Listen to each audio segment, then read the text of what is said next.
Indonesia adalah sebuah negara kepulauan yang kaya sumber daya alam dan dianugerahi berbagai kekayaan yang melimpah. Di bawah tanah terdapat cadangan minyak bumi dan gas alam tersebar luas, terutama di Sumatera dan Kalimantan. Kendati impor masih diperlukan, minyak lokal berperan vital dalam penyediaan energi dan pendapatan ekspor negara. Batu bara juga menjadi komoditas kunci bagi Indonesia. Dengan cadangan melimpah, Indonesia dikenal sebagai salah satu produsen batu bara terbesar di dunia yang digunakan sebagai sumber energi untuk pembangkit listrik. Permintaan global yang terus meningkat menjadikan sektor ini semakin vital. Ditambah lagi, Indonesia kaya akan mineral seperti timah, terutama dari Pulau Bangka dan Belitung. Timah ini digunakan dalam industri elektronik dan pembuatan solder, menjadikannya komoditas berharga di pasar internasional. Sektor pertanian juga sangat produktif, berkat tanah subur yang melahirkan perkebunan kelapa sawit, karet, dan tanaman pangan lainnya. Indonesia bahkan merupakan produsen terbesar kelapa sawit di dunia. Di lautan yang mengelilingi pulau-pulau, sektor perikanan menjadi sumber kehidupan bagi banyak orang. Dengan garis pantai yang panjang dan hasil laut melimpah, Indonesia memiliki potensi besar dalam industri perikanan. Namun, meskipun memiliki semua kekayaan ini, Indonesia tidak mengalami kemajuan yang signifikan. Mengapa fenomena resource curse atau kutukan sumber daya begitu nyata di negara ini? Lalu, apa sebenarnya resource curse itu? Apakah pengelolaan yang buruk dan korupsi menjadi penghalang utama dalam memanfaatkan kekayaan alam? Dan bagaimana sikap malas serta kurangnya keterampilan dalam sumber daya manusia berkontribusi pada stagnasi ini? Pertanyaan-pertanyaan ini akan membawa kita untuk menggali lebih dalam mengenai tantangan yang dihadapi Indonesia dalam mencapai kemakmuran yang seharusnya dapat diraih dari kekayaan alamnya.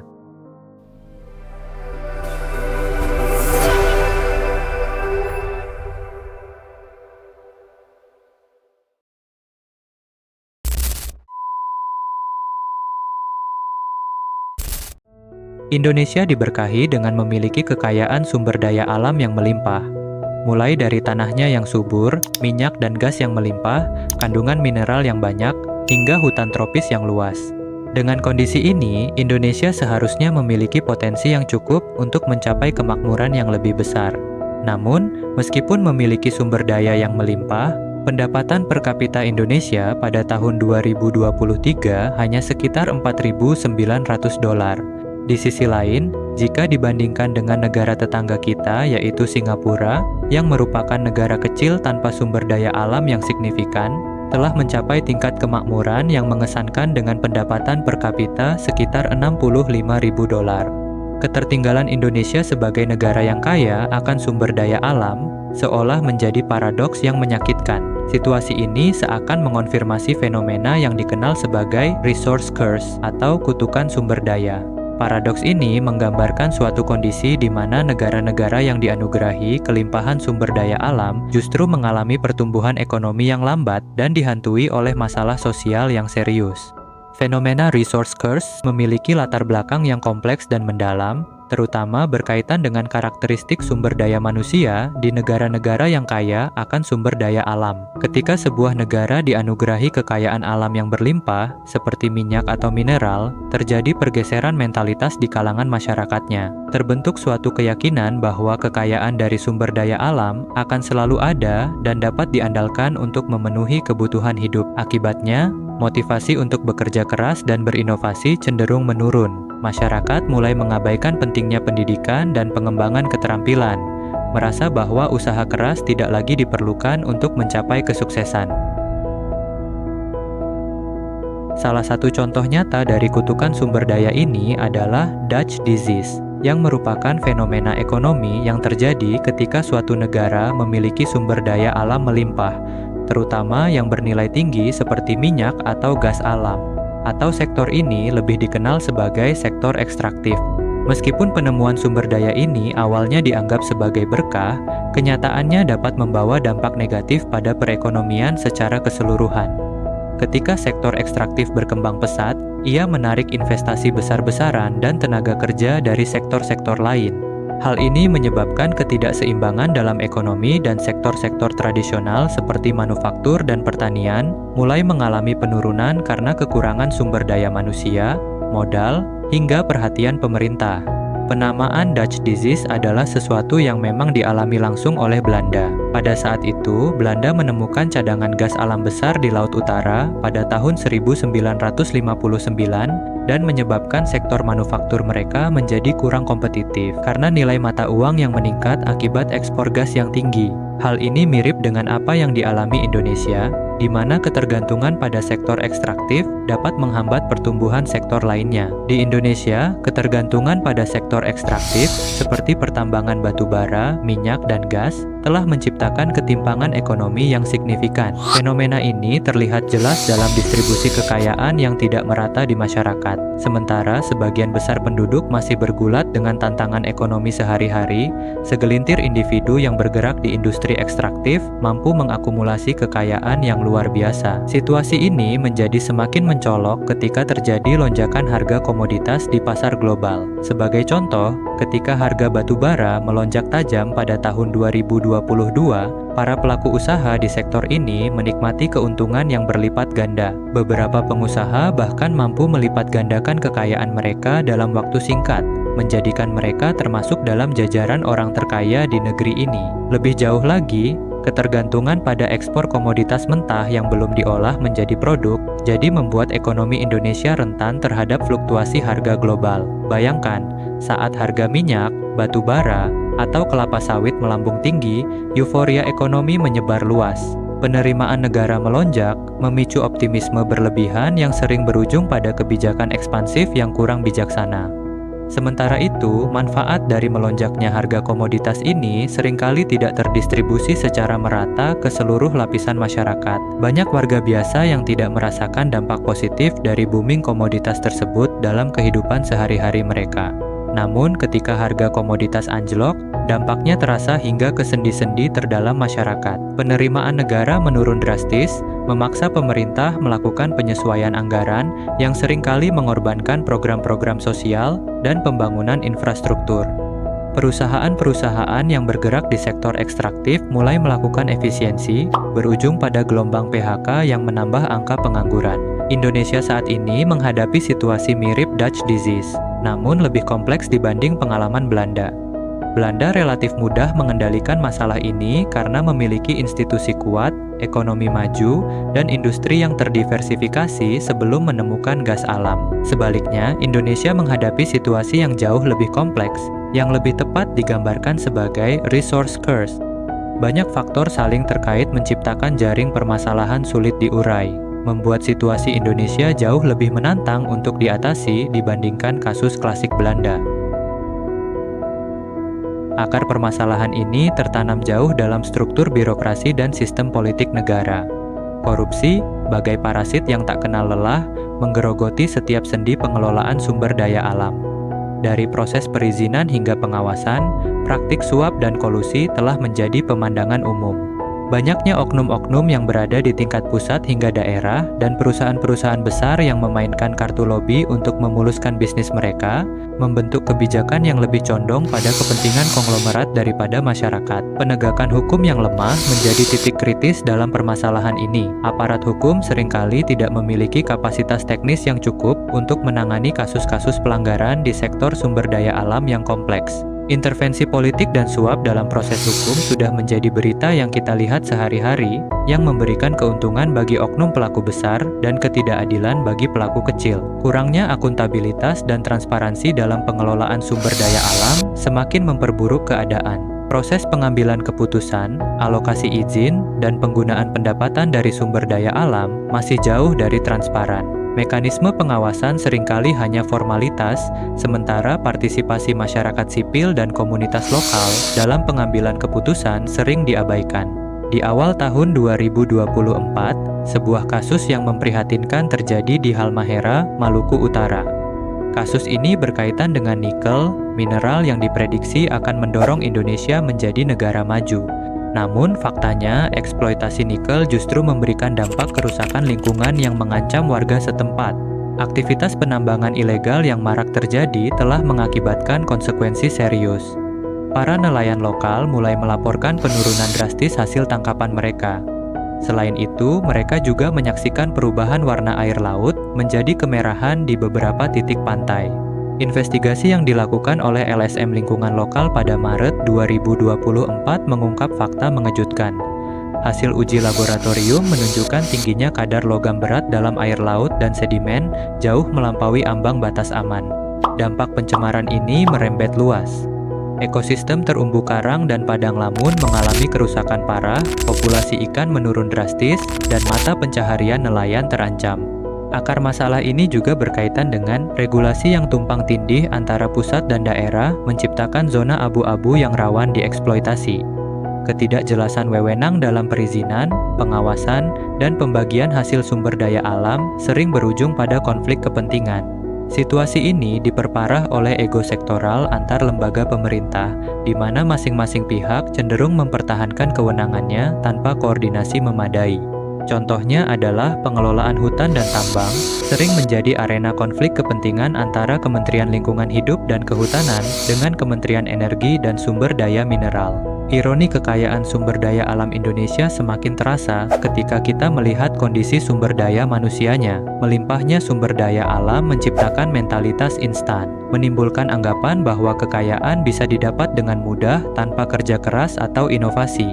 Akibatnya, investasi dalam pendidikan dan pengembangan keterampilan terabaikan. Hal ini menciptakan tenaga kerja yang kurang kompetitif di era ekonomi global yang berbasis pengetahuan dan teknologi. Menurut data BPS melalui Survei Sosial Ekonomi Nasional, secara nasional hanya ada sekitar 66,8% siswa SMA yang dapat menyelesaikan pendidikannya. Data Bappenas juga menunjukkan bahwa hanya ada sekitar 18,4% mahasiswa yang lulus di jurusan terkait sains, teknologi, teknik, dan matematika, yang merupakan bidang-bidang krusial untuk pengembangan dan pengelolaan sumber daya alam secara berkelanjutan. Jurusan-jurusan ini menjadi faktor kunci kesuksesan bangsa di abad ke-21. Data BPS juga mengungkapkan bahwa rata-rata sekitar 22% usia muda di Indonesia sedang tidak sekolah, bekerja, maupun mengikuti pelatihan. Fenomena ini menunjukkan adanya potensi sumber daya manusia yang belum dimanfaatkan secara optimal, yang dapat berdampak negatif pada pengembangan ekonomi dan sosial negara di masa depan. Fenomena brain drain di dalam negeri juga memperparah situasi ini. Talenta-talenta terbaik dari daerah kaya sumber daya memilih bermigrasi ke kota besar atau luar negeri untuk mencari peluang yang lebih baik. Kasus terbaru adalah di mana maraknya WNI yang bermigrasi ke Singapura dengan kondisi ekonomi yang lebih maju, gaji yang lebih tinggi hingga 7 kali lipat, hingga lingkungan bisnis yang kondusif menjadi magnet bagi para profesional Indonesia yang mencari peningkatan karir dan kualitas hidup. Data menunjukkan bahwa jumlah warga negara Indonesia yang bermigrasi ke Singapura untuk bekerja telah meningkat secara signifikan dalam beberapa tahun terakhir. Menurut data dari Badan Pelindungan Pekerja Migran Indonesia, pada tahun 2023 terdapat lebih dari 250.000 WNI yang bekerja di berbagai sektor di negara tersebut. Fenomena ini tentu memiliki dampak yang signifikan bagi Indonesia. Di satu sisi, remitansi yang dikirim oleh para pekerja ini memberikan kontribusi positif bagi perekonomian Indonesia. Bank Indonesia mencatat bahwa pada tahun 2020, remitansi dari Singapura mencapai lebih dari 1 miliar dolar Amerika Serikat. Namun, di sisi lain, kepergian tenaga terampil ini juga berarti Indonesia kehilangan sumber daya manusia yang berharga untuk pembangunan dalam negeri. Lebih dari itu, kekayaan sumber daya alam juga menyimpan potensi konflik yang sewaktu-waktu bisa meledak. Di berbagai pelosok negeri, pertikaian antara masyarakat lokal, perusahaan ekstraktif, dan pemerintah menjadi bara dalam sekam yang terus membara. Masyarakat adat yang telah menjaga tanah leluhur mereka selama berabad-abad kerap menemukan diri mereka tersingkir oleh operasi pertambangan atau perkebunan skala besar. Bahkan, di beberapa daerah, kekayaan sumber daya alam menjadi bahan bakar bagi gerakan separatis. Sentimen bahwa kekayaan lokal dieksploitasi untuk kepentingan pusat atau asing menjadi narasi yang mudah dijual, memicu tuntutan otonomi yang lebih besar atau bahkan kemerdekaan. Provinsi Papua Tengah menjadi contoh nyata bagaimana kekayaan sumber daya alam dapat menjadi bahan bakar bagi gerakan separatis. Tambang emas dan tembaga Grasberg yang dioperasikan oleh PT Freeport Indonesia menjadi simbol kompleks dari narasi eksploitasi kekayaan lokal oleh kepentingan pusat dan asing. Situasi ini menarik perhatian serius mengingat data yang dirilis oleh BPS pada Maret 2024 menunjukkan Provinsi Papua Tengah masih menduduki posisi sebagai provinsi dengan tingkat kemiskinan tertinggi di Indonesia, yaitu mencapai angka 29,76%. Keberadaan tambang Grasberg seharusnya dapat memberikan manfaat ekonomi yang signifikan bagi warga sekitar. Namun, fakta menunjukkan bahwa tingkat kemiskinan di Papua Tengah masih sangat tinggi. Hal ini mengindikasikan bahwa keberadaan tambang tersebut belum memberikan dampak yang berarti terhadap peningkatan kesejahteraan masyarakat lokal. Kesenjangan yang mencolok ini menjadi narasi yang mudah dijual oleh kelompok-kelompok separatis seperti Organisasi Papua Merdeka. Mereka menggunakan argumen bahwa kekayaan Papua telah dicuri selama puluhan tahun untuk membenarkan tuntutan kemerdekaan. Aksi-aksi protes dan bahkan serangan bersenjata terhadap fasilitas pertambangan dan infrastruktur pemerintah menjadi manifestasi dari kekecewaan ini. Dan konflik semacam ini bukan satu-satunya konflik yang terjadi di Indonesia, masih banyak konflik yang dihasilkan dikarenakan perebutan sumber daya antara pusat dengan rakyat. Konflik-konflik seperti ini tidak hanya mengancam stabilitas sosial dan politik, tetapi juga menghambat pembangunan ekonomi jangka panjang.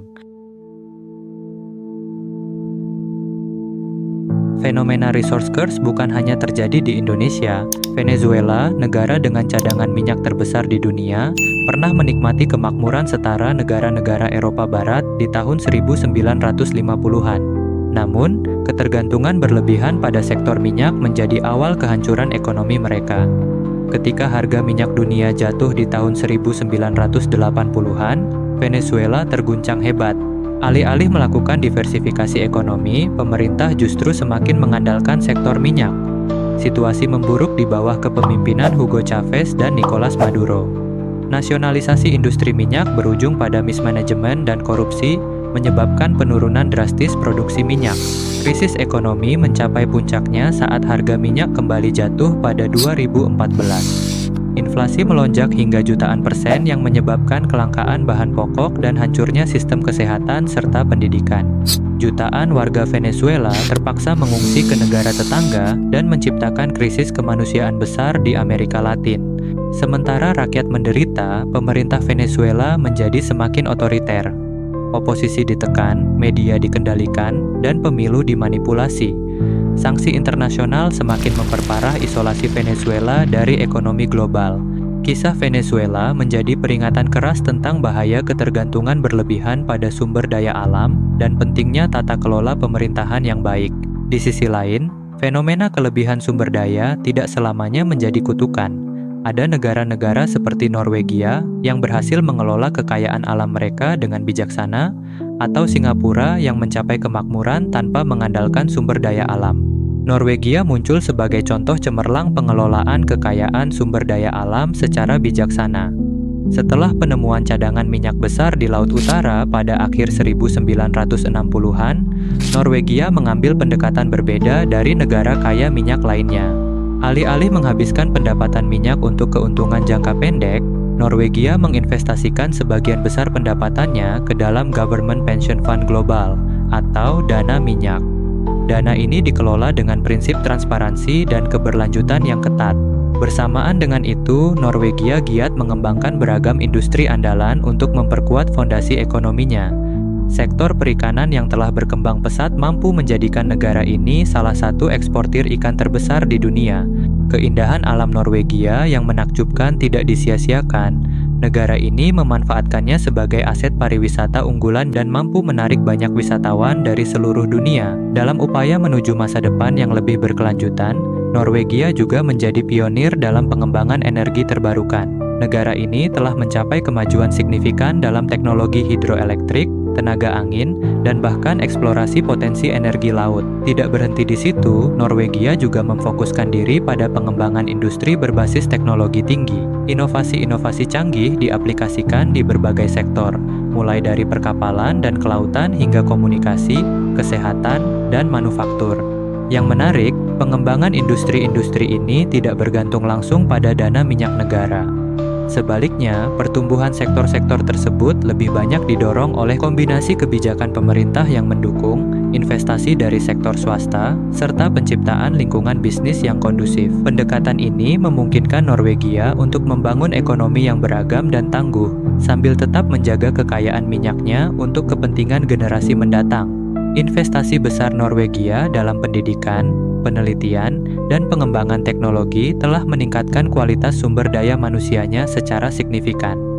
Dengan SDM unggul dan mempertahankan sektor ekonomi tradisional seperti pertambangan, Norwegia mencapai keseimbangan antara kekayaan alam dan keunggulan SDM, menjadi fondasi kemakmuran berkelanjutan dalam menghadapi dinamika global. Di sisi lain, Singapura, sebuah negara kecil tanpa sumber daya alam yang signifikan, telah menulis kisah sukses yang menakjubkan dalam pembangunan ekonomi.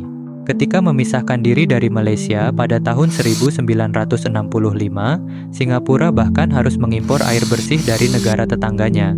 Namun, di bawah kepemimpinan visioner Lee Kuan Yew, negara ini mengambil langkah berani dengan menjadikan sumber daya manusia sebagai aset utamanya. Dengan investasi besar-besaran dalam pendidikan dan pelatihan, Singapura berhasil menciptakan tenaga kerja yang sangat terampil dan kompetitif secara global. Negara ini juga membangun lingkungan bisnis yang sangat kondusif, menarik investasi asing, dan menjadikan dirinya sebagai hub regional dan global untuk berbagai sektor. Singapura terus beradaptasi dengan perubahan ekonomi global, beralih dari manufaktur ke ekonomi berbasis pengetahuan dan jasa. Negara ini juga proaktif dalam mengantisipasi tren masa depan, berinvestasi dalam teknologi baru seperti bioteknologi dan kecerdasan buatan. Tata kelola pemerintahan yang efisien dan relatif bebas korupsi menjadi kunci keberhasilan Singapura. Bahkan keterbatasan sumber daya alam diubah menjadi peluang.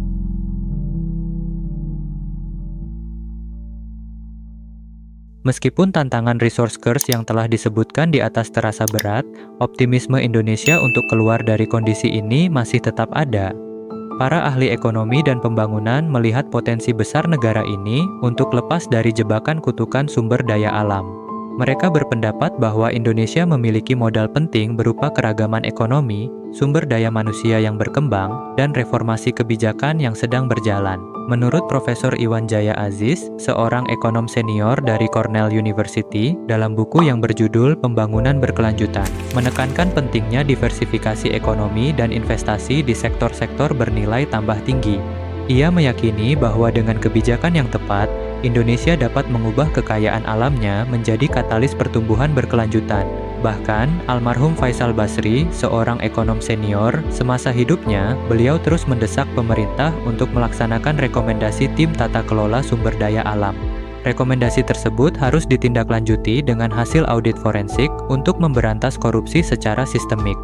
Tujuannya adalah untuk memutus rantai korupsi dari akar-akarnya dan mengembalikan pengelolaan SDA yang berkeadilan demi kemakmuran rakyat. Pandangan para ahli ini memberikan harapan bahwa dengan strategi yang tepat dan komitmen politik yang kuat, Indonesia memiliki peluang nyata untuk menghindari jebakan resource curse dan mewujudkan potensi ekonominya secara penuh. Kisah Venezuela memang menjadi cermin yang memperingatkan Indonesia tentang bahaya ketergantungan berlebihan pada sumber daya alam. Pengalaman pahit negara Amerika Selatan tersebut menggarisbawahi pelajaran krusial. Kekayaan alam dapat menjadi berkah atau kutukan, tergantung pada pengelolaannya.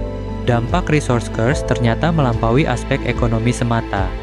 Venezuela menunjukkan bagaimana fenomena ini dapat menggerogoti fondasi demokrasi dan merusak kondisi sosial suatu bangsa. Ketimpangan ekstrem yang timbul dari konsentrasi kekayaan alam di tangan segelintir elit memicu kemarahan sosial, membuka celah bagi eksploitasi populisme yang berbahaya. Bagi Indonesia, dengan keragaman etnis dan geografisnya, pelajaran ini menjadi peringatan yang tak boleh diabaikan. Pengelolaan sumber daya alam yang tidak adil berpotensi memicu sentimen separatis di daerah-daerah kaya sumber daya dan mengancam keutuhan bangsa. Oleh karena itu, transparansi dan partisipasi masyarakat dalam pengelolaan sumber daya alam menjadi kunci untuk menjaga persatuan nasional. Lebih jauh lagi, kasus Venezuela menekankan pentingnya membangun sistem checks and balances yang kokoh dalam pemerintahan. Aliran dana besar dari sumber daya alam dapat menjadi godaan kuat untuk penyalahgunaan kekuasaan. Pelemahan sistematis terhadap institusi-institusi demokrasi membuka jalan bagi korupsi masif dan kebijakan-kebijakan yang merusak. Indonesia harus terus memperkuat institusi-institusi demokratisnya untuk mencegah skenario serupa. Namun, Indonesia tidak perlu hanya belajar dari kegagalan Venezuela. Keberhasilan negara-negara seperti Norwegia dan Singapura menawarkan pelajaran berharga. Dari Norwegia, Indonesia dapat mengadopsi pengelolaan sumber daya alam yang bijaksana dan berpandangan jauh ke depan. Investasi pendapatan sumber daya untuk kepentingan jangka panjang, diversifikasi ekonomi, dan penguatan institusi menjadi kunci keberhasilan yang patut ditiru. Sementara itu, Singapura menginspirasi dengan fokusnya pada pengembangan sumber daya manusia dan penciptaan lingkungan yang kondusif bagi inovasi. Strategi ini dapat membantu Indonesia mengurangi ketergantungan pada sumber daya alam dan membangun ekonomi yang lebih tangguh dan berkelanjutan. Tantangan ke depan bagi Indonesia adalah mengadaptasi pelajaran-pelajaran ini ke dalam konteks uniknya sebagai negara kepulauan yang luas dengan populasi besar dan beragam.